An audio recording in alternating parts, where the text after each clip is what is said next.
Tucker Carlson and Jordan Belfort, the Wolf of Wall Street, walk into a cabin in the woods. Sounds like the beginning of a joke, doesn't it? But this is anything but. Some epic comments around the fake finance media, entertainers like Jim Flip-Flop Cramer, and how anyone with even half a brain cell can, over time, become wealthy. Okay, so here's what I'm going to do. I'm going to give you my investment strategy, Okay. and I'm going to be as honest as I can be, Sure. and you assess it based on your expertise and tell me if Let's I'm hear it. right or wrong. Okay, so I'll get down to my rec room, big screen TV, with my dab pen and my laptop, and I'll turn on Jim Cramer on CNBC.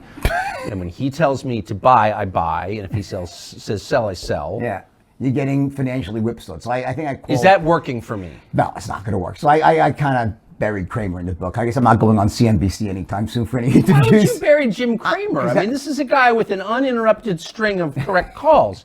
Buy... JP Morgan of this generation.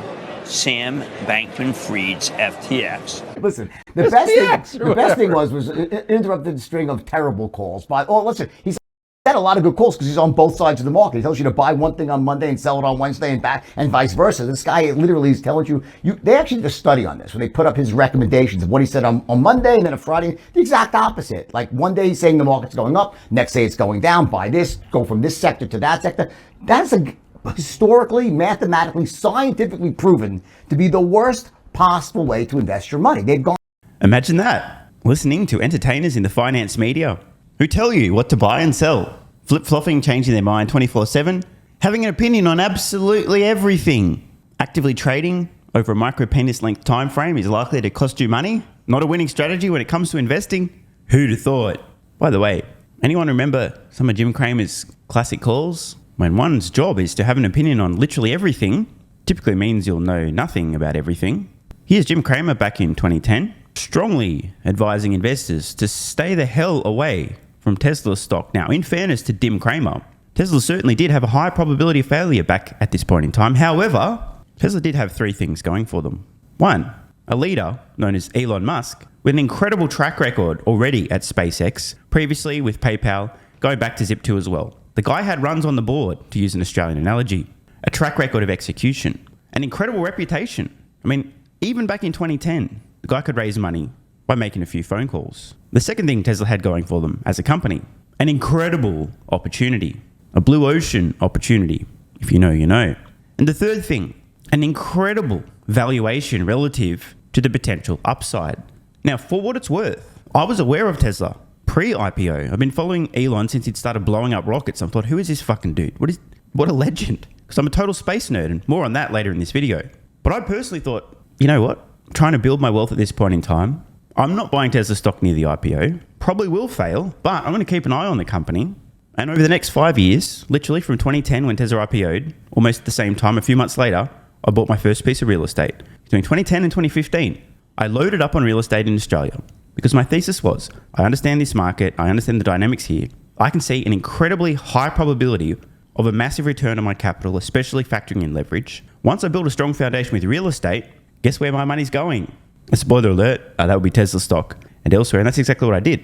So I don't want to be too unreasonable to Jim Cramer here, because back in 2010, there was certainly a relatively high risk in buying Tesla stock around the IPO. However, let's just imagine that you had a little bit of cash available back in 2010. Thought, you know what, I'm going to allocate 2% of my capital to this IPO. I'll probably lose it, but if I don't, there's a potential for 50x or 100x or more from here. Maybe 5%, whatever your risk profile is. But listen to the confidence with which Jim Cramer tells investors to stay the fuck away from Tesla at its IPO. Anyone want to remind me what Tesla stock split adjusted was worth at IPO? Like $1.20 per share, give or take? Anyway, over to you, Jim. Talking about one of the most hyped IPOs in recent memory. The soon-to-be red-hot Tesla Motors, which will trade under the symbol TSLA when it comes public next week. I think Tesla will be a fabulous IPO, but I want to make sure all you home gamers understand the difference between a red-hot IPO and a red-hot stock, so that you can benefit from the initial fire without being scorched by the flames after this baby comes public. Now notice what Jim is trying to suggest here. It appears he's insinuating that investors, actually short-term gamblers who think they're investors, might be able to make some money on Tesla's IPO, not because it's potentially a worthwhile buy and hold over the long term with a high risk, but potentially extremely high upside. No, instead, Maybe you can trade around it over a very short period of time, buy, see a short-term surge, dump the stock, get out before other people do, and make a quick buck. I wonder, by the way, if anyone did follow Jim Cramer's advice, would they regret having bought and sold Tesla shortly after the IPO? Maybe they made 20, 30, 40, 50% in a short period of time and missed out on, where are we now? I've lost count, 150x, 200x, something like that? See, Tesla's an electric vehicle maker, and I think this space is all sizzle without any stage. Sell. This deal is a great way to make a quick buck or two, which is why I advocate trying to get in it. But long term, Tesla is cell block material, and you're going to hear it some Thursday coming up. That's why I'm doing a very special cell block today. You get shares in the IPO, you want to sell them after the initial pop. Do not hold them for longer than that. I want you out the first day. How can I like this stock on the IPO, but not like it as a longer-term vehicle? Isn't that a little two-faced, duplicitous even? Nope, and I'll explain why. The hype factor here is overpowering. Tesla, which designs, develops, and manufactures high-performance, fully electric cars, along with electric power, the train components, the powertrain components, has a stock that's every bit as sexy as its signature. And the only vehicle in the market, the Tesla Roadster, that can go from 0 to 60 in 3.9 seconds with no tailpipe emissions. Now, look, I concede the IPO is going to be huge. Money managers are always on the hunt for a green tech story. And Tesla, which makes cool cars that don't need gasoline, that plays right into the theme. Plus, don't forget that with GM and Chrysler out of the public equity markets and Toyota still reeling under its sudden acceleration recall overhang, investors in the U.S. just don't have many ways to own an automaker. The only real play right now is Ford, and as much as we like that stock, especially the Ford Preferred, it simply doesn't have the sex appeal of a Tesla. This is a seductive IPO. People are going to hear that Tesla is the best positioned company to play the fully electric car market. How much does President Obama like that? That its roots in Silicon Valley lend its electric engineering and software expertise, that its proprietary systems integration of vehicle and electric powertrain technology give it a huge edge over any competitors. Credit where it's due. Cramer, even back in 2010, around Tesla's IPO, able to articulate the bull thesis, whether or not he bought it. It's entirely separate thing. Bought the bull thesis, I don't mean Tesla stock. But everything he said there was accurate and evident at the time. I'm unsure if Jim was aware of the predictably declining costs of batteries or many of the computational components within electric vehicles, but that was an important part of the thesis as well. So at least he was able to articulate the bull case for Tesla. But of course, you don't want to buy Tesla and hold it. No. You just want to make a quick buck. Jim's words, not mine. A quick buck on the IPO. Get in and out on the first day. I don't want you to hold the stock long term. Holy hell.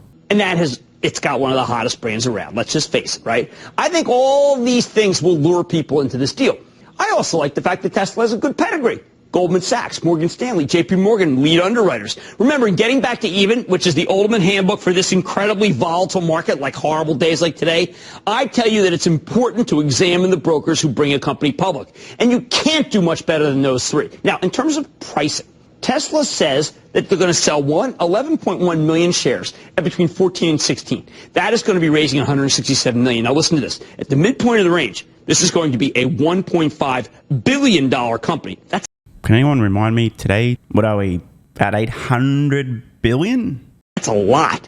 And I think if it actually prices at 16 or less, then Tesla will be exactly the kind of underpriced IPO, even though it's got that big market cap, that the brokers use to lure investors back into the casino. Again, described in Getting Back to Even. One that gives you a quick gain in order to make you feel better about investing. And can you feel any worse than you do on a day like today?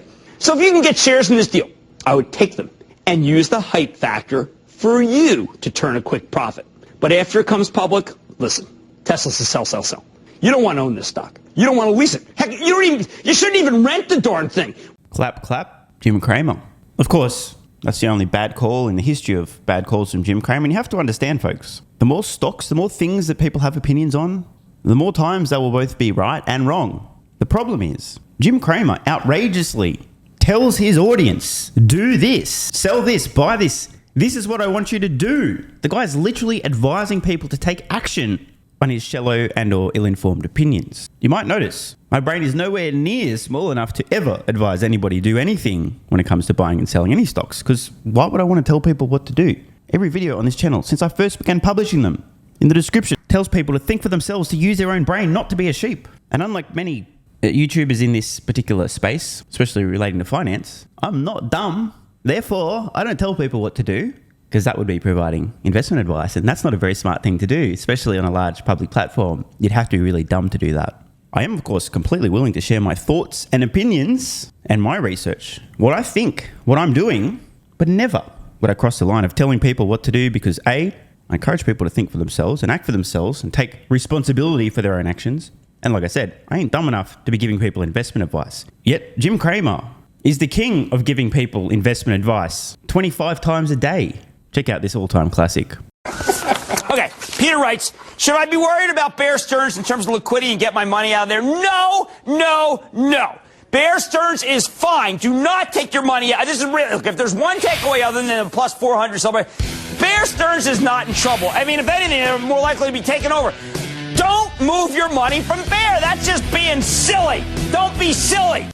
Okay, just so you get a sense of what's causing the agony by this point, I know you've been talking about it. It's financials led by Bear Stearns after what essentially is a bailout from the Fed. Bear Stearns shares are down 90% this morning, and it's not just Bear. Pretty much every single bank is plunging in early trade this morning. Lehman, which is very similar to Bear and its reliance on fixed income, is down nearly 30%. You have big names like Goldman Sachs down 8%, Citigroup down 8%. So it is pain across the board this morning, and as you know, it all emanates from the shock this weekend that JP Morgan, along with the Fed, was going to be bailing out Bear Stearns for $2 a share. This is a stock that recently was trading at 80. Last year was trading at 160. It is the fifth biggest bank on Wall Street. It is significant in that it is establishing a price for some of these hard-to-value securities, and as you are well aware, that price is pretty much zero, and that's why you're seeing pain across the street. Now, this also... Notice once again the extreme level of confidence with which Jim Cramer, not presenting his opinion, but telling people what to do with their money. Literal advice. Now, in case you folks have not figured it out, Jim Cramer is not paid based on the success of his actual investment advice to the audience of people consuming CNBS. He is paid because he's extremely entertaining. He is essentially a clown, a jester, performing for an audience who want to make a quick buck instead of understanding that the way to accumulate wealth over time is slowly. Back to Mr. Belfort. Gone back 100 years, the academic studies, and the analysts can't pick the right stocks. The hedge fund managers and the mutual fund managers can't beat the S&P 500, which is the overall broader market. And there's a reason for that, because all the information is out there. So unless you have inside information, which is illegal, right? And certainly the average person is not going to have that, or some other way to beat the market, whether it's high frequency trading with computers that are lightning fast. So some of the big firms, they'll time the market like a millionth of a second better than an average investor. They get an edge. But for everyone else, you can't beat the market. It doesn't work, especially when you deduct all the fees, the commissions, and also the taxes from short-term trading. So let's say a hedge fund returns 15% 1 year. Say, well, that's pretty good, right? But after they take their 2% management fee, 20% performance bonus, right? Suddenly it's not even beating the S&P 500, and that's in a good year. Most of the time they don't even beat it without their fees. So why would anyone hand money to a hedge fund? So Warren Buffett asked this exact question back in 2007, made a big announcement, bet $1 million that I don't care whatever hedge fund you are, you can't beat the S&P 500 over 10 years. And at first, no one took the bet. Eventually, someone did with what's called a fund of funds. It was 100 different funds, right? And after year 7, they threw in the towel. They couldn't even come close to the S&P. And this is rather telling. Even the supposed biggest brains on the planet when it comes to investing, the vast majority of hedge funds can't beat the S&P. This is before you even take into account their incredibly high fees. So even if a bunch of 175 IQ autistic savants can't beat the market on average, what hope do you have, ladies and gentlemen? Not a great deal. And they always get that 2% management. So watch what happens. Let's say you're managing $1 billion. So before you even start, it's $20 million a year you're getting just before the fund even starts, plus 20% of all the profits. And when you take those, and how about this? I'll go one step further. And also, when you have a hedge fund, you have to show activity. Because unless you can't just buy the S&P and hold it. Someone will say, well, why would I give you my money? You're not doing anything. So they almost have to show activity to justify their existence, which makes them engage in short-term trading. And human beings are just terrible market timers. Facts, and I mean facts. Does anyone recall any overconfident, extremely arrogant, possibly narcissistic people who a year ago thought they could time the market? For example, panic selling Tesla stock when it was down about 75% from all-time highs because it was going lower, aiming to buy back in around half that price. And as I record this today, Tesla stock since that point has basically just gone up, now getting close to $250 per share. I remember at the time, it didn't make sense. Now, certainly, the stock could have gone lower, but the risk-reward on attempting to gamble and time the market doesn't make sense. My brain's not big enough to do that. I think there were a lot of people who thought that their brain was. This is why I continue to buy Tesla stock with every spare cent. When I have money, I buy Tesla. I'm not sitting around going, oh, it might go low, it might go higher. I'm looking into the future, looking at my fair valuation and thinking, whether it's $100, $200, $300, $400 today, looking forward, Tesla stock looks like the deal of the century with a long-term buy and hold. I openly acknowledge my brain is nowhere near big enough to even attempt to time the market, so I don't. And sorry to rain on everyone's parade who is watching, but if you're busy watching some dickhead on YouTube talk about Tesla instead of running a multi-deca-billion-dollar company, your brain probably is not big enough either. Doesn't mean that a few of you may not have got lucky with a few short-term trades. Keep trying, keep gambling. Eventually, you are going to find out. And this is just it's proven over 100 plus years of studies that you cannot trade in and out of the stock market, buying, selling, buying this sector one day. So it's just a trap. The way I look at it is this. So Wall Street creates massive value. They do. Wall Street's necessary. You can hate Wall Street, despise them for what things they do wrong, but Wall Street is necessary. They create massive value for the economy. They take companies public, right? They finance the growth of America. It's needed. They maintain the debt markets, the credit markets. That's the useful side of Wall Street, where they create massive value. Then there's the not so useful, the dark side of Wall Street, where they create bubble after bubble after bubble, where they have instruments of financial mass destruction they create for just gambling purposes, where they churn you, they have excess commissions and fees, and rob the public blind. So the question in the book was, how does the average person get the maximum exposure to the good side of Wall Street, which is the great companies they take public and finance that become huge multinationals? So how do you maximize that, but avoid the corruption, all the churning and the burning and the financial bubbles and so forth? Try to and play into what I call the Wall Street theme machine complex, which is this advertising monolith where basically they convince you, like people like Cramer, to play the sucker's game. By the way, that's such an accurate description of Cramer. Convincing people to play the sucker's game. Trying to time the market, trade in and out of stocks, buy this on Monday, sell it on Thursday, make a quick buck on Tesla's IPO. Don't take your money out of Bear Stearns. Bear Stearns is fine. And just to some earlier comments from Jordan regarding hedge funds almost needing to justify their existence by actively trading in and out of stocks, by showing activity. This strangely reminds me of a lot of the finance YouTubers during the scamdemic, the SPAC attack, and the surge of the meme stocks. Do you guys remember? I'm not going to name names here, but you guys remember? There's one guy, me, who just continued to share his thoughts around Tesla, and Tesla, while many other folks suddenly wanted to make video after video about shitcoins and more meme stocks, and I'm buying this, and tendies here, and this, that, and the other. Oh, look, I bought a bit of this. Do this now. Buy these 10 stocks tomorrow. This is trending. I just made a new trade. Something to the moon. It is possible that many of these folks, now I don't know their motivations, but it is possible many of these folks thought, these topics are currently trending. I could make a lot of money making a lot of videos about these particular topics right now while they're trending.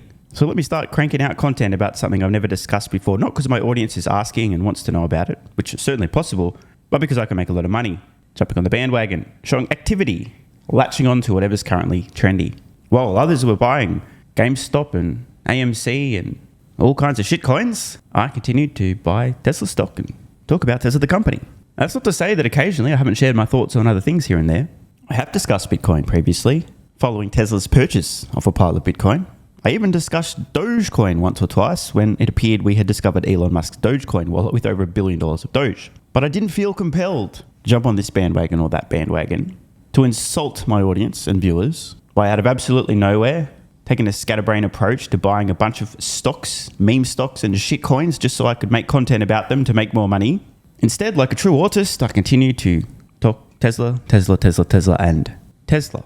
I think Jordan does have a point about these hedge funds feeling the need to justify their existence. And I also think that that may also be true of many folks on YouTube who are more prone to and interested in chasing trends and feeling need to show activity. I mean, I can't possibly just make content about the one thing that I truly believe in. People will get bored and my channel will stop growing. I need to discuss a bunch of other things. Of course, maybe I'm imagining things. Maybe everyone really did think it was a good idea to buy all the meme stocks and shitcoins. It just was a coincidence that happened to correlate almost exactly with the timing of other people buying shitcoins and meme stocks as well. But actively, if you go on CNBC, they're all day long trying to convince people to play the short-term trading game, which is indeed a sucker's game. Facts, facts, facts, and more facts. The worst thing about CNBS, in my opinion, is that the people most likely to watch this and most likely to act when they hear the court jester like Jim Cramer telling them to buy this and sell this are the people who can least afford to lose money, because they are the people in general who take the most of time to accumulate money to invest. I mean, just the facts. If you're not the sharpest tool in the shed, you probably aren't adding as much value to the marketplace as somebody who's a little bit brighter. Meaning you're not taking home as much cash. You probably don't manage your money as well. It takes you longer to save money, and then you decide to gamble it because Jim Cramer said, buy this and sell this. Truly is a sucker's game. Imagine how boring CNBS would be if every day they just said, you know what? The future looks bright for Google, Amazon, Meta, Tesla, Apple, the end. Imagine if that's all they said every day. I suspect that their audience overall would probably lose a lot less money if that's all they were talking about and bullish on, but it would make for very boring content. You say the same stuff every day. I'm not tuning in anymore. I'm going to go watch something that's more entertaining. So you go into a casino, right? We spoke about Kerry Packer, right? Gambling, right? So they own casinos, the Packer family, right? So in a casino, you go in there knowing that the odds are against you by what, 5%, depending on what game you play. So the odds are against you and the house will win over time, right? That's a legit casino. The odds are against you. But what if you go into a corrupt casino where they have loaded dice and are dealing from the bottom of the deck? That's Wall Street. So now not only are the odds against you because it's hard to pick winning stocks, but there's people who have information that's more timely than you. They're trading ahead of you. They are charging excess fees. And also you have all these publications and chat and news, whether it's CNBC, Bloomberg isn't as bad, right? Because they cater mostly to professionals, but still trying to convince people that, you could somehow figure out when you should buy oil and then sell your Meta and then somehow go into a steel stock and then go into overseas. It's insane. It doesn't work. Bro, dude is spitting fact after fact after fact after fact. In my opinion, investing is extremely boring. How boring exactly? I've been buying Tesla stock since early 2016. It's now early 2023 and I'm still doing the exact same thing. And I've been doing the exact same thing that entire time, the better part of a decade now. Number of times I've sold Tesla stock because it was too high and thought I'd buy back at a discount? 0. Pretty boring. You can sum up what I've been doing for almost a decade now as step 1, buy Tesla stock with every spare cent. There is no step 2. Not sexy, but it seems to be working.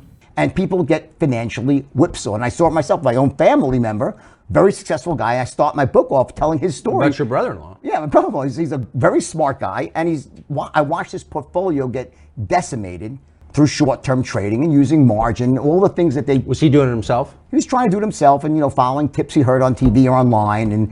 And it's so simple. And what happened to him? Well, thankfully he's successful. He lost a lot of money, and then he learned his lesson, and I showed him what to do the right way, and now he's building a proper portfolio for the long term. So, keywords there, long term. Pick individual stocks forever. It outperforms people because people are really crappy at picking stocks. And also, there's another part to it as well, right? Just trying to time the market. It plays into all our worst impulses. So like you said, right now people are scared. Right? And rightfully so. The world seems to be on fire. And I watch your podcast all the time and it scares me sometimes. It's a scary world, right? So you would think that, okay, the U.S. economy is laden with debt, right? Which is true, right? It's got fundamental problems. China's going to take over the world, right? Well, when I was, in just getting started, it was Japan taking over the world, which turned to be a fallacy, and they had their own problems. So I don't know whether China is going to take over be the biggest economy, it's going to surpass the United States. I don't know if the stock market's going to go up, down, sideways, or around in circles for the next 5 years. I mean, you don't know? And anyone tells you they know that is lying to you. So to Abso-fucking-lutely right. No one knows. No one has a crystal ball. The best we can do is guess poorly. Once again, why it's a fool's errand to attempt to time the fucking market. I've been actively investing in various assets now for well over a decade. One of the most common things I hear, doomsayers. The real estate market's going to crash. There's a bubble here. This is going to... Wait. House prices will crash by 30%. The economy is collapsing. You should wait. Do this. These folks get a lot of attention, and despite making predictions every month, they're right about once a decade. Once again, my brain is nowhere near big enough to be timing the market, so I don't even try. Sit there and try to watch the news and trade against like what's happening in the economy and what's happening in the world is a fool's errand. He's just so right. Total Dunning-Kruger vibes. But I have to say it, the audacity of somebody who genuinely thinks that their brain's big enough to defy the odds to time the market, you have to be an absolute clown. And the worst possible thing that can happen to one of these clowns is they perform one of their little tricks, and it just so happens to work out once or twice, and next minute, they're invincible, they're a god, they're a timing lord. I'm a genius. Look, it worked twice in a row for me. I'm a genius. I'm going to do it a third time, and then they get absolutely destroyed. You're not going to succeed like that unless you're one of these rare individuals who's full-time as this unique gift. Now, this video is getting obscenely long. I highly recommend it. Link in description. Excellent discussion. A few points that I haven't highlighted here that Jordan does make. The average investor, the average person is much better off not attempting to time the market or to pick individual stocks. Instead, he highly advises that people buy an index fund, hold long term, and win. And I completely agree with this sentiment. If you're the average person out there, you're probably not watching YouTube videos, constantly learning, going deep on particular companies, trying to understand opportunities, educating yourself about artificial intelligence, neural networks, computer vision, cost curves. You get the point. Historically speaking, trying to pick an individual stock, worse, trying to time the market, or even worse than that, doing both, is asking for trouble. That being said, as I've mentioned in the past, I am confident and arrogant enough to think that I personally do have the ability to outperform a typical index investor. Am I asking for trouble? Well, only time will tell. And of course, the haters will say 30 years from now, boy, he was so lucky that that worked out. But as I mentioned, Jordan's point here really is for the average person out there who's trying to build wealth over the long term. Trying to time the market, you have to have brain damage to even attempt. I completely agree. And I also agree that the average person, a track record attempting to pick stocks, bro, the average person has no hope. They get absolutely smoked. But I also believe that if you are extremely focused, obsessed with learning about certain opportunities, you're not at all trigger happy. You'd rather sit on the sidelines for years, playing it safe, until you happen upon an opportunity in which you're confident, having done the work, developed a thesis and a valuation model, that you might have found an outsized opportunity. And most important of all, you are comfortable with the risk. And more important than that, you've accurately assessed the risk. Then I do think there are some people out there, and I have to say this, above average intelligence is a prerequisite, who may do a lot better than the average investor's approach. But you have to understand, folks, if you're watching this channel, odds are you're probably not the average person that Jordan Belfort is explicitly trying to talk to. It's not normal for somebody to invest a large portion of their free time trying to learn about even a single opportunity. In short, you're all a bunch of fucking freaks of nature. Now, in the interest of holding myself accountable, what does my track record of, quote, picking individual stocks look like? And I'm talking about meaningful positions here.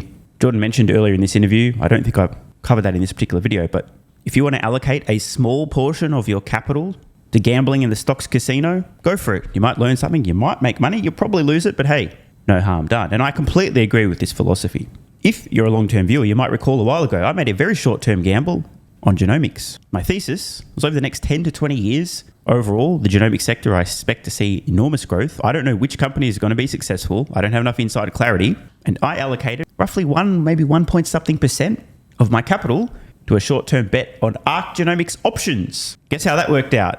Well, actually, I sold them shortly thereafter because Tesla got crushed. And I thought, no, risk reward doesn't make sense. This short-term gamble might pay off. Probably won't, but guess what? I can't resist Tesla at this opportunity, at this price point. Sold my ARK Genomics options, very small loss. Bought Tesla, worked out fine. So is there a lesson here? My one short-term gamble, which admittedly was intentionally very small and was gambling money, did not work out, even over the short term. Had I continued to hold, I'd be down a lot more. In fact, those options would have expired worthless. Is there a lesson here? Yeah. Odds are, short-term gambling, I mean, buying options in particular, and a very speculative thing, probably not going to work out. But that's not where the story ends. I told you guys I was investing in real estate from 2010 to 2015, right? Here's something that I posted on an Australian property investing forum, June 18th. That's Australian date, so 17th of June in the US. 2015, not too far off, a decade ago. Hypothetical share purchases. Here's what I had to say. This, by the way, was just after I had finished purchasing or was currently in the process of settling my final piece of real estate, Already had my sights set on Tesla stock and others mid-2015. So, allow me to read what I had to say, because these are all individual stock picks and or a couple of sector picks. You will notice hold periods, minimum 10 years for Tesla, minimum 10 years for Google, etc. So let's read what I had to say. I thought this would be a fun chance to make some hypothetical purchases. No doubt this forum will be around for a long time, so it will be interesting to check back, and here we are, checking back. State the amount, the company, and minimum hold period. So in June 2015, here's how I would have allocated my capital. $500,000 into Tesla Motors. Yes, that's literally what they were called back then. Now Tesla Inc. Minimum hold 10 years, meaning I'd still be holding until mid-2025. $100,000 into Solar City. Minimum hold 5 years. And guess what? Solar City got acquired by Tesla. Notice, much less capital into Solar City relative to Tesla. Why? A lot less visibility, a lot less clarity around potential dominance, a lot more competition, razor-thin margins in the solar industry, and so on. $500,000 into Google with a 10-year minimum hold period. $500,000 to spread across the top 20 biotechnology / artificial intelligence / robotics companies at present. Now, who'd have fucking thought back in 2015, in mid-2015, that I'd be wanting to invest in AI and robotics companies, and also would have been investing in Tesla at that point, just an electric vehicle company with some energy products. Now also the world's leading AI company, and dare I say, one of the world's leading robotics companies. Who'd have fucking thought? I also, if I had the cash, would have liked to invest $5 million in SpaceX as soon as it went public. Now, obviously, if I had have had the money and could buy privately, I would have, but that wasn't an option then. I was only including publicly traded companies. And look at this, the hold period on SpaceX, 30 fucking years. Why would you do that? 30 years? Surely you just buy the SpaceX IPO and make a quick buck, as Jim Cramer would suggest with Tesla. And also wanted to put $1 million into a future company led by Craig Venter with a minimum hold of 5 years, predominantly for exposure to the genomics sector. That's right. Been thinking about genomics for some time. I continued, I believe that's a good spread with enormous potential. So let's see how these purchases have aged. We'll run through these now. $500,000 invested into Tesla stock, approximately when this was posted, split adjusted, $16.65 a share, market price today, just under $240. Percentage change, just over $1,400. That hypothetical $500,000, which by the way, remember, still not allowed to sell for at least another 2 years, over 7 mil, profit in excess of 6.5 million. Not bad. Solar City, $100,000 acquired by Tesla. This is the effective price I purchased the Solar City shares versus how much I got in Tesla. Slightly higher buy price. Split adjusted, total return on that, solid. That $100,000 worth almost 1.25 million with a profit of over $1 million. $500,000 invested into Google at that same point in time. Percentage change nearly 500%. The value of that $500,000 today, almost 2.5 million. Total profit, almost 2 million. And now, regarding the biotech and or artificial intelligence and or robotics companies, the best proxy available at the time I posted that, the ARKW and the ARKG funds, splitting that 500,000 of hypothetical money spread across those particular funds. Total profit on the ARKW fund, almost $500,000. And on ARKG, total profit, just over $300,000. Finally, SpaceX. Remember, with the minimum 30-year hold period, if only I had the $5 million to invest at that point in time, $5 million with SpaceX's valuation at that time at $12 billion, currently $180 billion, $5 million in, current value, $75 million, total profit, $70 million. Now, I only share this with you guys to point out that it is possible to identify opportunities and at least over a, let's call it 8-year time frame, to produce returns slightly above and beyond the S&P. It's possible, but it does carry with it some risk. Here's a question. Hypothetically, if you had $6.5 million back in 2015 and it was now getting close to $90 million, would you be happy with that return? And I'm guessing most of you would. The reason I bring this up is simply to hold myself accountable. I don't have a time machine, so I didn't go back in time and post this today, making it look like it's from the middle of June 2015, but I do like to hold myself accountable. That's why I literally said in this post, it'll be interesting to check back. I didn't know how things would play out, but I was happy to share my reasoning and my thinking out loud. Now, regarding Craig Venter's first public company, there is none yet. The closest proxy for that was my very short-term gamble on ARK Genomics options, which, as we know, aged like a glass of milk left out in the sun. But regardless, this is where my thinking was the better part of a decade ago. For what it's worth, I did accumulate some Google starting in early 2016. And after seeing a very large return on that and seeing Tesla continue to execute, I sold my Google and put all the profits straight into Tesla. At the same time I bought Google, I also ended up picking up some Amazon and did the same thing, selling it around the same time as Google with a huge profit and moving that cash and those profits into Tesla stock. In the same time, I saw a huge return on my Google and my Amazon stock. Tesla went abso-fucking-lutely nowhere. The risk-reward equation had completely changed. Tesla continued to execute, further accelerate their lead, become even more dominant. It was a no-brainer of no-brainers. I did document that on this channel a number of years ago. I certainly look forward to checking back in another 22 years on how that SpaceX investment would have gone. But I think the most important lesson here, trying to time the market is a fool's errand. My one attempt at doing so, which again was acknowledged as high risk, my ARKG options with a 2-year time frame did not work out, but it was also a single-digit percentage of my available capital. The final lesson, and the most important thing to take away from this video, is to use your fucking brain. Do your own thinking. Do your own research. Make your own decisions. Don't blindly follow some talking head on the media or some dickhead on YouTube. And most important of all, take accountability for your own decisions and actions. It appalls me when I see people whining in comments on YouTube saying they bought this stock or that stock and lost money because this YouTuber or that YouTuber. Listen, you little fucking bitch. Take some accountability. It was your money. You're the one who bought or sold the stock. You're the one who made the decision with your capital. Pointing the finger, blaming somebody else and failing to take accountability, even if the person gave you outright investment advice and said buy this or sell this, which is not that common. There aren't that many dumb fucks on YouTube, but there are a few who are literally giving investment advice. Even if they did say buy this or sell this, it was your capital. You took on the risk. You made the decision. Don't point the finger at others. Look in the mirror and realize you are completely responsible for your own decisions and actions. If your first reaction, should a short-term gamble not work out, is to point the finger at somebody else, you are a little bitch. You don't take accountability. It's pathetic. And nor should you be praising somebody else if an investment worked out. I occasionally get comments like this on YouTube, and I'm always quick to remind people I may have opened the door by sharing my thoughts, my opinions, my reasons, my actions, but you are the one that walked through. Now, please let me know in the comments below if anyone happens to have any stories of their attempts to time the market. Any geniuses who think they actually can, please, I'd like to subscribe to your newsletter. Does anyone know any friends, family, relatives who've attempted to time the market and have got absolutely smoked? Or maybe it worked out. As for me, I continue to be super boring, unexciting. I just keep buying Tesla stock with every spare cent. Literally the only stock in my entire portfolio. But keep in mind, I do have a very different risk profile and tolerance to the average person. Even if I go back to zero in terms of stocks, I've still got 7 figures in real estate and I still have a 7-figure annual income. So I'm able to take what to others may genuinely be outsized risks that in my situation are anything but. Food for thought. P.S. I do actually need to remind you guys of one other gamble I made. Back in 2013 and throughout 2014, I began accumulating Bitcoin. My thoughts were this could go to zero or $1 million. I had a total of 141 Bitcoin and I intended on continuing to hold those till this very day, but for reasons that were beyond my control, I no longer have any of those Bitcoin. If you guys are curious about the story, what the hell happened there, just search for Solving the Money Problem, how I lost 141 Bitcoin. Just wanted to include that because it was a gamble, a fraction of my overall net worth at the time. Still could go to zero, still could go to $1 million. And if I had things my way, I'd still be holding those Bitcoin, but like I said, they were involuntarily liberated from my possession. Let's just leave it there. Want more content?